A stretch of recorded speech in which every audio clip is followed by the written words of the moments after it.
Eu sou o tipo de pessoa que eu não consigo só olhar a vida como a vida acontecendo. Tudo que eu vejo, eu dou uma interpretação. Tudo que eu vejo o outro lado da moeda. E talvez isso seja uma habilidade. Esses dias eu passei por alguns desafios e eu uso as minhas histórias não pra coitada ou não coitada, porque isso é um ponto de vista. Quando você aprende a ver a vida por outro viés, você não se apega às coisas. Você entende que aquilo representa alguma coisa para o seu inconsciente e você precisa trabalhar nisso. Por quê? Porque a vida é uma experiência. Isso aqui é uma simulação. Isso aqui a gente passa por desafios de acordo com o repertório que a gente tem aqui dentro. Então, de acordo com o que você almeja a sua própria vida, você vai ter os seus desafios. E eles vão bater de frente com o quê? Com a sua estrutura interna. Esses dias, tá com as 2 semanas que eu tô passando um desafio bem grande com um animalzinho que eu tenho. Gente, sabe quando você faz de tudo? Eu fui entender alguns comportamentos. Eu tenho um trabalhozinho que eu faço para poder confrontar a minha própria mente, porque a minha mente, ela me dá vários cenários catastróficos, sei nem falar a palavra, mas ela nunca, de fato, me ajuda. Só que a mente, ela foi feita para nos ajudar, a nos manter vivos. Se ela precisa trazer esse monte de cenários, é porque ela quer, de alguma forma, me proteger de uma frustração, de uma decepção, de uma sensação de impotência. Eu não sei qual foi o registro que foi instalado em algum momento específico em relação a isso. E aí, eu tinha uma sensação de que eu tinha feito pouco, que eu não tinha feito o suficiente. Por quê? Porque eu não, entre aspas, salvei a vida daquela criatura. Sendo que, às vezes, tem esforços que você está fazendo na sua vida. Você tem feito um esforço sobrenatural, mas na sua mente aquilo ali ainda é pouco. Poderia ser mais, poderia fazer mais. E aí como é que a criatura vive em paz desse jeito?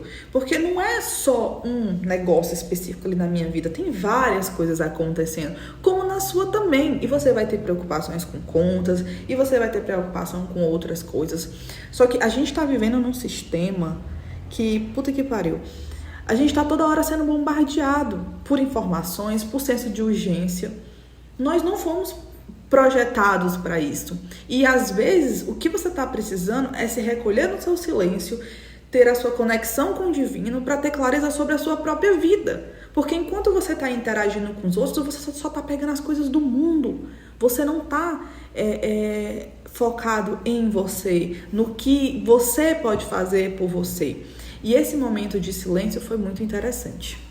Muitas vezes você vai ter alguém para te auxiliar nesses pensamentos loucos, mas muitas vezes não, você não vai ter, vai ser você confrontando. E tem muitas coisas, gente, que elas não são óbvias, você simplesmente sente. É uma sensação de impotência, às vezes é uma sensação de não fazer o suficiente. E isso vem de marcas aí que a gente precisaria se aprofundar muito. Só que eu estava fazendo além do suficiente, tipo assim, não é do suficiente, além do que estava ao meu alcance, procurando por várias formas e eu não tinha controle sobre as coisas. Às vezes, o nosso maior vilão não é sobre como as coisas estão se desenrolando, é querer ter controle sobre as coisas, controle que dê certo, que o teu esforço, por mais que seja o máximo, vai te garantir que aquilo dê do jeito que você gostaria, o resultado seja como você gostaria. E a vida não é assim. E eu digo que morte, doença, entre outras coisas, é uma coisa que mexe muito com o nosso emocional. Por quê? Porque a gente tem aquela sensação de querer salvar o mundo, salvar as pessoas, ser o suficiente. Para outras pessoas vai ser uma questão financeira. E tipo, meu Deus, eu queria poder proporcionar isso para o meu filho e eu não estou conseguindo. Você entende que toda essa narrativa tá na tua cabeça, todo esse negócio tá na tua cabeça. E a gente é levado a acreditar que a gente tem que ser muito bom em tudo, principalmente nós mulheres, sabe? É uma necessidade de dar de conta de tudo. E muitas vezes, sabe o que está escondido por trás disso aí? Não querer causar uma dor no outro que você sentiu em algum momento da sua vida, sabe? Em alguns momentos da minha vida, eu senti que eu não era o suficiente, sabe? Para algumas pessoas. E não porque elas falaram isso, porque elas não têm o poder de causar isso, mas a forma que eu interpretei me fez não sentir suficiente. Isso desde o resultado negativo que poderia ter aquele procedimento me estava trazendo um peso de que, mais uma vez, eu não fiz o suficiente. E quem entende dessas coisas? Quem sabe sobre todas as coisas? Quem vem com o manual escrito de qual o teu tempo aqui, como vai ser? A gente não vem com esse manual. Quem sabe desse manual é Deus. Só que a gente ainda é meio que iludido a achar que a gente tem um poder de fazer todas as coisas e acontecer do nosso jeito, e aquela pessoa tem que me querer e tal situação, e como eu investi 5 mil nessa cirurgia, tem que... Gente, é uma loucura.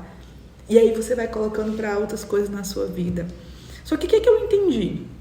Se esse ser não tivesse adoecido, eu não teria parado para olhar para mim.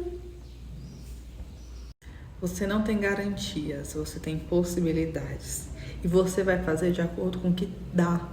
E o que vai chegar para você vai ser de acordo com o que dá para você absorver, resolver, diluir, entender, conviver e seguir, sabe? É muito louco. Tem gente que tá vivendo a vida no automático, não olha pro lado. Tem gente que está imerso naquela história de autoconhecimento sem viver a própria vida. Às vezes eu acho que a gente deveria entender como viver mais em paz e transitar entre esses dois mundos, do agir e do se conhecer. Porque senão você vive uma ilusão, que é o que a gente está sendo programado.